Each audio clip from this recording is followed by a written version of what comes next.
Olá, boa noite. Eu sou Rosiane Kennedy. Você confere com a gente a partir de agora as notícias que circularam hoje nos corredores do Poder. Senado começa processo de votação do projeto que regulamenta o uso de transportes por aplicativos. O governo anunciou medidas para enfrentamento do aumento de casos de sífilis no país. E decisão do ministro Gilmar Mendes evita a transferência do ex-governador Sérgio Cabral para um presídio federal. Os detalhes você confere com a gente a partir de agora, aqui diretamente de Brasília, pela TV Brasil, pela Rádio Nacional e emissoras públicas de todo o país. A gente começa falando justamente sobre esse projeto que trata da regulamentação do transporte por meio de aplicativos, aquele caso de Uber, Cabify, 99. O Senado Federal iniciou agora há pouco o procedimento para a votação desse projeto. É uma proposta super polêmica, mas antes de a gente contar para vocês o que é que acontece exatamente no plenário do Senado neste momento, é importante você entender o que esse projeto tem de fato na pauta e por que está sendo tão polêmico. A repórter Larissa Graciano preparou um material para a gente. A esplanada dos ministérios hoje estava dividida. De um lado, taxistas. Do outro, motoristas de aplicativos como Uber e Cabify. Os dois lados vieram para acompanhar de perto a discussão sobre a regulamentação do transporte por aplicativo, que pode ser decidida hoje. Os taxistas querem a regulamentação dos concorrentes. Vieram de todos os estados do país pedir a aprovação do projeto. A nossa profissão não é bico, somos regulamentados, temos nossas leis. Em São Paulo tem mais ou menos 40 mil táxis. Hoje eles já invadiram o mercado com mais de 100 mil carros. E sem regra nenhuma, pneu careca, segurança, casos de estrupo nas unidades deles. Os motoristas do Uber, Cabify e outros aplicativos também deixaram seus estados e, por hoje, as viagens com passageiros. Eles são contra a proposta. Para eles, ela inviabiliza a atividade. Se eles querem melhoria, baixem a tarifa, tente adequar a nós, ponham um aplicativo também. Então, nós não somos contra eles, eles são um pai de família igual a nós. Nós só queremos que eles se adequem à modernidade. Não é nós que temos que voltar à antiguidade. O projeto foi aprovado na Câmara dos Deputados em abril e enviado ao Senado. Pelo texto, os municípios serão responsáveis por fiscalizar e regulamentar a atividade. Os motoristas terão que pagar impostos, além de se inscreverem no INSS. Os carros terão ainda que ter placas vermelhas, como a dos táxis, e estarem obrigatoriamente no nome do motorista. Além do texto da Câmara, outras propostas vão a plenário, inclusive um substitutivo do senador Pedro Chaves, visto com bons olhos pelos motoristas dos aplicativos. Nele, os pontos considerados polêmicos, como a exigência da placa vermelha, foram excluídos. Mas nenhum dos projetos é consenso entre os senadores. Olha, e em relação a esse projeto e essa questão do substitutivo, o que é que tem de texto? Mariana Jungmann vai explicar para a gente agora, então, qual proposta de fato vai começar a ser votada agora no plenário do Senado. Antes, eu só não tenho como não fazer uma observação aqui a respeito das entrevistas. Eu achei curioso quando o taxista diz ali, olha, os carros de Uber são carros com pneu careca, sem qualidade. Bem, eu realmente nunca me deparei com essa situação, não. Ao contrário de alguns serviços de táxi, nos quais eu já tive o desprazer, inclusive, de pegar táxi ali, que estava um horror de sujeira dentro e cheiro de cigarro. Enfim, de toda forma, o que importa é que tenha segurança, sim. A regulamentação ocorra para que tenha segurança, sim, e que tenha também concorrência. Daqui a pouco, inclusive, eu vou dizer o que é que o ministro da Fazenda falou sobre o assunto quando foi abordado sobre isso hoje. Mas, Mari, qual é a proposta lá no plenário que, de fato, vai ser votada? Porque tem essa polêmica toda aí. Rosiane, boa noite. Boa noite. No plenário do Senado, o que está sendo votado agora, nesse momento, é o projeto de lei aqui da Câmara dos Deputados, o PLC 28, foi aprovado aqui na Câmara e que estipula tudo isso aí que foi explicado agora há pouco no VT da Larissa Graciano. Mas há um acordo entre os senadores já sobre algumas mudanças que vão ser feitas nesse projeto, né? Há consenso sobre pelo menos 2 pontos que devem ser modificados. Um deles é a a retirada dessa obrigatoriedade de que o motorista seja proprietário do veículo, né? O motorista desses aplicativos, pelo projeto aqui da Câmara, tem que ser o proprietário do veículo que ele usa para trabalhar, e aí essa obrigatoriedade deve ser retirada. A outra coisa é a questão das placas vermelhas, né? Que hoje é obrigatória para taxistas e que o projeto aqui da Câmara prevê também que seria obrigatório para esse tipo de serviço. Essa também deve ser uma questão que deve ser modificada nesse projeto, e aí isso deve fazer com que ele volte aqui para a Câmara. Mas existem vários outros pontos do projeto que são polêmicos, que não há consenso nem sobre mudanças e nem sobre a manutenção deles, e que devem ser discutidos ainda longamente no plenário do Senado, Rosiane. Uma discussão que inclusive a gente não sabe como vai ficar, porque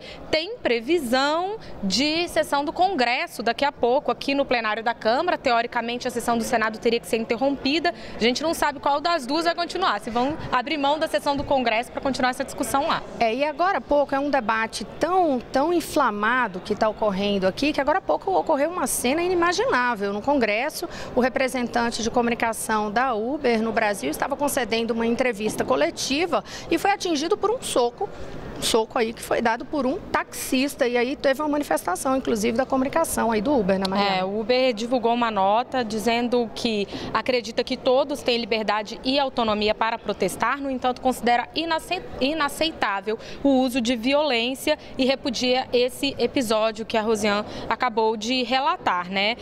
Quem foi agredido foi o diretor de comunicação da Uber, Fábio Saba, e aí o que se tem notícia, Rosiane, é que inclusive a Uber teria registrado um boletim de ocorrência em relação a isso, um episódio que nos lembra, inclusive, quando a Uber começou a funcionar, que havia muito conflito entre motoristas de Uber e motoristas de táxi. Frequentemente a gente ficava sabendo de casos de agressão até a usuários, inclusive, do serviço de aplicativo, agressões que aconteciam muitas vezes no aeroporto também, enfim.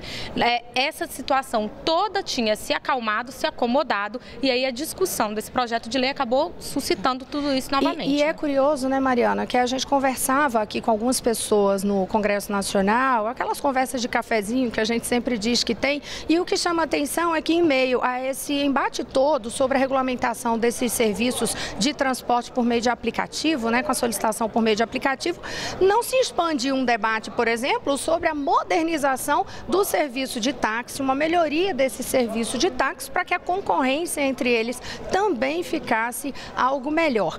O ministro da Fazenda, Henrique Meirelles, que participou de uma audiência hoje aqui no Congresso Nacional, ele foi abordado sobre essa polêmica em relação à regulamentação desses aplicativos. Vamos acompanhar o que disse Meirelles. A minha postura teórica é o seguinte: a regulação, desde que correta, que garanta a maior segurança do público, dos usuários, etc., eu acho positiva, né? Por outro lado, deve-se estimular a concorrência. Deve-se estimular, em última análise, beneficiar o interesse de quem? Do usuário, em última análise. Então, eu acho que tem que se analisar essa regulamentação de maneira que simplesmente não se preserve cartórios ou benefícios e que prejudica o usuário. O importante é que a população possa usar o serviço que lhe dê o maior benefício possível pelo menor custo. Olha, é só um bastidor de Congresso Nacional para vocês. Hoje o ministro da Fazenda veio participar dessa audiência aqui no Congresso Nacional e veio num dia em que, aí, saindo desse universo de polêmica sobre o Uber, era um dia com dados positivos na economia que gerou ali no bastidor um clima de muito otimismo entre os governistas, porque o IBGE confirmou hoje uma taxa de 12,4% em relação ao desemprego, é o menor índice no país este ano. Isso foi um número referente a setembro. E a projeção é de que a taxa básica de juros chegue ao final do ano em 7%, que vai ser um marco aí de taxa mais baixa da história, o patamar mais baixo da história. Também foi confirmado hoje um aumento de confiança em relação ao setor de indústria de transformação, e nesse ambiente Meirelles veio para cá reforçando toda a defesa em relação à reforma da Previdência, as medidas que o governo deve adotar ainda em relação a ajuste fiscal, e ele foi abordado inclusive sobre a questão de medidas que dizem respeito diretamente a servidores públicos. A gente lembra que a gente já falou aqui nos Corredores do Poder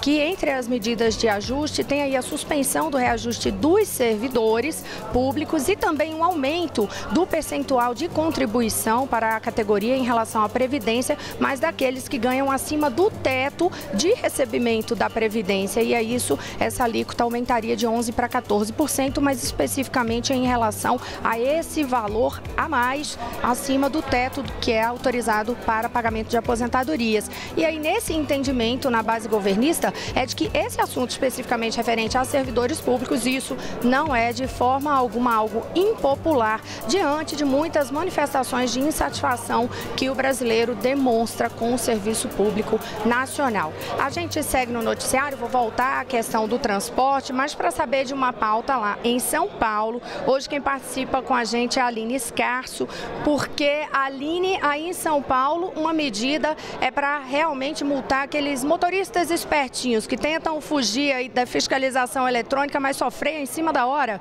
Boa noite. É isso mesmo, Rosiane. Boa noite a você, boa noite a todos. Começa a valer amanhã aqui em São Paulo uma iniciativa da Prefeitura que tenta pegar aqueles motoristas que pisam no freio só quando chegam perto do radar. A ideia da CT, Companhia de Engenharia e Tráfego, é bem simples: medir a velocidade média dos motoristas em 4 vias importantes da cidade para saber quem está correndo acima do permitido e desacelerando só quando chega perto dos famosos pardais. Vai funcionar assim: quando o veículo passar pelo primeiro radar, o equipamento vai registrar o horário e a velocidade do carro. Se o motorista chegar ao segundo radar antes do esperado, vai ser advertido. A proposta é ser uma medida educativa para alertar os motoristas sobre a importância de respeitar os limites de velocidade. Aquele que for pego andando acima do permitido vai receber uma carta de advertência. A transgressão só vira multa depois que a novidade for regulamentada pelo Conselho Nacional de Trânsito, o CONTRAN. Rosiane? Obrigada, Aline. E olha só, hoje o prefeito de São Paulo estava no Rio de Janeiro. Entre os assuntos tratados também tinha assunto referente aí à área de trânsito, mas é justamente uma tentativa de São Paulo importar aí aquela plataforma que já foi adotada no Rio de Janeiro, que é o Táxi Rio, que coloca taxistas, usuários, setor público ali, tudo em contato. Mas o principal assunto mesmo desta reunião do prefeito de São Paulo com o prefeito do Rio de Janeiro foi na área de saúde, e eles firmaram acordo numa tentativa aí de caminhar para a compra de medicamentos mais baratos, né, Maurício de Almeida? Boa noite. Olá, Rosiane, boa noite. É isso mesmo, é um acordo inédito. A partir de agora, as prefeituras de São Paulo e do Rio de Janeiro vão realizar licitações conjuntas na área da saúde para a compra de medicamentos e de outros insumos hospitalares. A ideia é seguir aquela prática: comprando mais, é possível negociar melhor os preços dos produtos. A ideia é reduzir em até 20% o preço com essas licitações. A primeira licitação deve acontecer no mês de dezembro. Durante essa assinatura do acordo, o prefeito do Rio, Marcelo Crivella, também anunciou que vai trazer aqui para o Rio de Janeiro o programa Corujão da Saúde, que já foi adotado em São Paulo. Aqui no Rio ele vai se chamar Corujão Carioca. O programa funciona da seguinte forma: a prefeitura faz acordo com hospitais da rede privada para realizar exames noturnos, no horário onde normalmente esses hospitais ficam ociosos. E com isso a prefeitura realiza os exames e consegue diminuir a fila de espera por um exame na rede pública. Durante a assinatura do convênio, Crivella ouviu protestos de médicos terceirizados que estão com os salários atrasados. O prefeito prometeu que vai pagar ainda essa semana os salários. Rosiane. Obrigada, Maurício. Olha, a gente vai falar daqui a pouco ainda de situação de salários, de servidores, mas com outra pauta aí do Rio de Janeiro. Daqui a pouquinho o Maurício volta a falar com a gente. Por enquanto eu sigo falando de saúde, mas agora é Carolina Pimentel que vai trazer informações para a gente, porque o governo anunciou medidas e recursos para enfrentamento do aumento do caso de sífilis no país, né? Dos casos de sífilis no país. Foi um aumento significativo, um percentual muito alto, e entre os fatores que o governo apontou aí para esse crescimento tão alto do número de casos da doença está a falta de penicilina lá em 2014 e que a suspensão ali da distribuição da penicilina teria gerado inclusive esse aumento, mas Carolina Pimentel tem muitos outros detalhes sobre este assunto. Boa noite, Carolina. Boa noite, Rosiane. Bem como você já antecipou, o Ministério da Saúde divulgou hoje dados sobre a sífilis no Brasil, dados aí significativos importantes, né? Os casos da doença em adultos cresceram 27,9% de 2015 para 2016. Entre as gestantes, o aumento foi de 14,7% no mesmo período e as infecções por sífilis congênita, quando a mãe transmite para o bebê durante a gestação, subiram 4,7%. No ano passado, inclusive, o Ministério da Saúde identificou uma epidemia de sífilis no país. E, segundo o ministro da Saúde, Ricardo Barros, as causas para o aumento dos casos da doença são a falta de penicilina, que é o remédio mais eficaz contra a doença, a falta aí por causa da falta da matéria-prima para a produção desse remédio, o aumento dos diagnósticos com a distribuição de testes rápidos na rede de saúde. O ministro concedeu uma entrevista durante a divulgação desses dados e disse que mais recursos, mais dinheiro vai ser investido para tentar impedir aí o avanço da doença no país. Vamos ouvir o ministro Ricardo Barros. Nós estamos com 200 milhões de reais que o Congresso Nacional alocou especificamente para o combate à sífilis, função da declaração de epidemia. Esses recursos serão aplicados agora com a compra de medicamentos, com treinamento de pessoas, com pesquisas e com um esforço coordenado para que nos 100 municípios que têm índices muito elevados de identificação de casos de sífilis, nós possamos fazer uma ação pontual, efetiva e eliminar ao máximo a transmissão dessa doença. Bem, Rosé, é isso. A gente acabou aí ouvindo o ministro da Saúde falando sobre as novas ações do governo para evitar o avanço da sífilis no país. Eu volto com você, Rosiane. Obrigada, Carolina Pimentel. É um assunto extremamente importante porque a gente lembra, por exemplo, que uma das consequências de sífilis é o aborto. No caso de mulheres grávidas, elas terminam perdendo ali aquela criança ou a criança nasce com alguns problemas, dentre muitos outros problemas. E entre as medidas que estão sendo estudadas pelo governo, a informação que eu tive agora à tarde é de que também há uma análise para que se faça naquele material de teste de AIDS também, paralelamente, no mesmo material já se faça um teste de sífilis também. Isso é uma das medidas que estão sendo analisadas pelo Ministério da Saúde. Agora a gente vai ter notícias de educação, Enem, reta final aí para o Enem. Jéssica Gonçalves é quem traz notícias para a gente. Boa noite, Jéssica. Oi, Rosiane, boa noite a você e a todos. Para aumentar a segurança e evitar fraudes durante as provas do Enem, o Exame Nacional do Ensino Médio, algumas medidas inéditas vão ser tomadas para as provas, que serão aplicadas nos próximos domingos. Pela primeira vez, os cadernos serão personalizados e distribuídos já com os nomes dos candidatos impressos. Os cartões respostas vão estar junto com o caderno de questões e devem ser destacados pelo candidato, que precisa conferir se a cor da prova é a mesma que está no cartão. As novidades foram anunciadas pelo INEP, o Instituto Nacional de Estudos e Pesquisas Educacionais, Anísio Teixeira, responsável pela elaboração e aplicação das provas em quase 14 mil locais. Serão utilizados 67 mil detectores de metal, de ponto eletrônico e até mesmo os lanches vão ser fiscalizados pelos aplicadores. Eles são permitidos, mas os industrializados devem estar com embalagens lacradas e serão vistoriados antes do estudante entrar na sala de prova. Além das novidades, algumas medidas tradicionais serão mantidas, como a coleta da impressão digital e o uso de detectores de metal antes e depois de o candidato usar os banheiros. As provas começam à 1h da tarde pelo horário oficial de Brasília. 7 milhões de candidatos estão inscritos para o Enem, que será aplicado nos domingos 5 e 12 de novembro. Rosiane. Obrigada, Jéssica Gonçalves. A gente lembra que no site agenciabrasil.abc.com.br você confere um material especial sobre o Enem, dicas para fazer as provas, tudo para que o aluno esteja de fato preparado aí, o mais bem preparado possível para fazer este exame. No próximo bloco, o ministro Gilmar Mendes suspende aí a possibilidade de o ex-governador Sérgio Cabral ser transferido para Presídio Federal. Daqui a pouquinho eu volto já.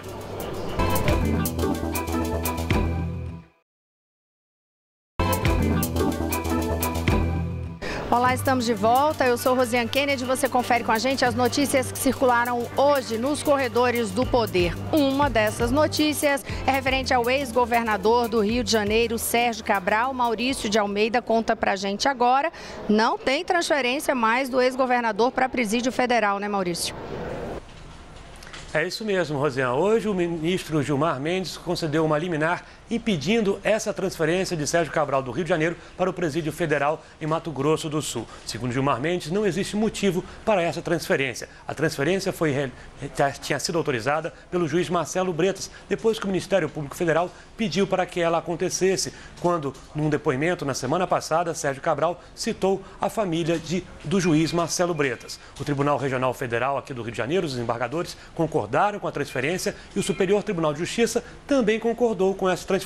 Mas Gilmar Mendes pensou de forma diferente e concedeu essa liminar, suspendendo a transferência. É uma liminar, portanto, ela ainda precisa ser julgada pela segunda turma do Supremo Tribunal Federal, ou então ser levada para o plenário do Supremo Tribunal Federal. Por enquanto, então, Sérgio Cabral continua aqui no Rio de Janeiro. Foi mais uma decisão polêmica, já que esse ano Gilmar Mendes já mandou soltar todos os integrantes da máfia dos transportes no Rio de Janeiro, incluindo o empresário Jacó Barata Filho, que é compadre de Gilmar Mendes. Lembrando que Gilmar Mendes foi padrinho de casamento do filho de Jacó Barata Filho. Gilmar Mendes também mandou soltar o empresário Ike Batista. Rosiane. Obrigada, Maurício de Almeida. Daqui a pouquinho a gente conversa de novo. Agora eu volto a falar com Jéssica Gonçalves, no estúdio da Rádio Nacional, porque ela tem informações a respeito do depoimento do doleiro Lúcio Funaro. Pois é, Rosiane, terminou hoje na Justiça Federal em Brasília o depoimento do doleiro Lúcio Funaro, apontado como operador financeiro do PMDB. Ele prestou informações sobre o suposto esquema de corrupção no Fundo de Investimentos do FGTS da Caixa Econômica Federal. Funaro afirmou que o presidente Michel Temer sabia do esquema e chegou a receber propina em uma negociação para a liberação de recursos da Caixa. Segundo contou o Funaro, em uma das operações ilícitas, foi acertado propina de R$1 milhão para o ex-deputado Eduardo Cunha, R$2,5 milhões para Michel Temer e R$1,5 milhão para Cândido Vacareza, ex-líder do PT na Câmara. Segundo o delator, o valor foi repassado a Temer em doações oficiais na campanha de 2010. Em nota, o Palácio do Planalto negou o envolvimento do presidente no caso e afirmou que Funaro já mentiu outras vezes à Justiça. Na próxima segunda-feira é a vez de Eduardo Cunha e do ex-ministro Henrique Eduardo Alves prestarem depoimento. E agora eu chamo a Carolina Pimentel, na redação da TV Brasil, porque ela tem informações sobre uma decisão do ministro Edson Fachin envolvendo o ex-deputado Eduardo Cunha, né, Carol? Boa noite.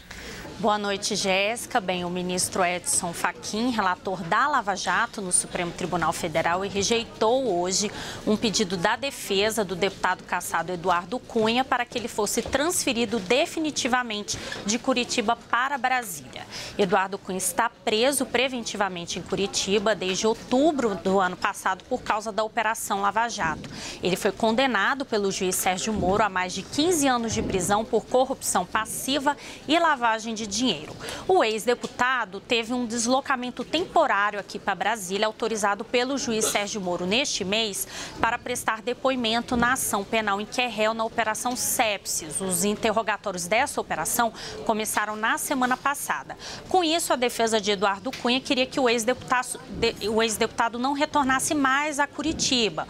O argumento é que a permanência dele aqui em Brasília facilita o contato dele com a família e também com os advogados. Mas o ministro Edson Fachin entendeu que a defesa pulou instâncias e deveria ter encaminhado esse pedido ao Tribunal Regional Federal da Primeira Região, onde está tramitando a ação penal referente à Operação Sepsi. O depoimento de Eduardo Cunha ao juiz Valisney de Souza Oliveira, que é o responsável pela operação na Justiça Federal, está marcado para a próxima segunda-feira. E agora a gente vai à redação da TV Brasil no Rio de Janeiro para conversar com Maurício de Almeida, que tem mais informações para a gente. É com você, Maurício. Olá, Carol, boa noite. Bem, hoje aqui no Rio de Janeiro, funcionários do Teatro Municipal fizeram um ato de protesto nas escadarias do teatro, que fica na Cinelândia, no centro do Rio de Janeiro, para protestar contra os salários que estão atrasados. Esse foi o segundo ato cultural realizado pelos funcionários do Teatro Municipal. Eles realizaram apresentações artísticas e protestaram contra o governador Luiz Fernando Pezão. Também fizeram arrecadação de alimentos que vão ser doados para funcionários do Teatro Municipal e outros funcionários estaduais que estão com os salários atrasados. Ao todo, 221 mil funcionários ativos e inativos ainda não receberam os salários de setembro e todos os funcionários da rede pública do Rio de Janeiro não receberam o 13º salário do ano passado. Por conta desses problemas no Teatro Municipal, na semana passada foi cancelada a temporada de Lago dos Cisnes, que já estava com 6.500 ingressos vendidos. A temporada deveria durar até a metade do mês de novembro. Os funcionários do Teatro Municipal estão enfrentando grandes dificuldades. Aqui mesmo, no Corredores do Poder, já mostramos um caso de um bailarino que, sem receber salários, teve que trabalhar como mototáxi para garantir o sustento da família. Rosiane. Obrigada, Maurício de Almeida. A gente vai continuar acompanhando esta situação no Rio de Janeiro em relação à crise financeira e em relação à crise de segurança também. Por falar em segurança no Rio de Janeiro, as últimas manchetes aqui no nosso noticiário hoje, a Procuradoria-Geral da República assinou um acordo com o governo federal para combater a criminalidade no Rio de Janeiro. O presidente Michel Temer recebeu hoje visita de políticos enquanto se recupera de uma cirurgia em São Paulo. O juiz Sérgio Moro condenou um ex-gerente da Petrobras a mais de 11 anos de reclusão. Esses assuntos você confere ao longo dos nossos demais noticiários, também no site agenciabrasil.abc.com.br. E aqui eu estou recebendo também uma informação que você vai conferir mais tarde no Repórter Brasil em relação a um tiroteio em Nova York que deixou pelo menos 4 mortos. E aqui, em relação à votação sobre o Uber, clima ainda continua tenso e a gente tem até ouvido aqui alguns barulhos de bomba de efeito moral. Depois a gente explica para vocês o que ocorreu. Boa noite a todos, até amanhã.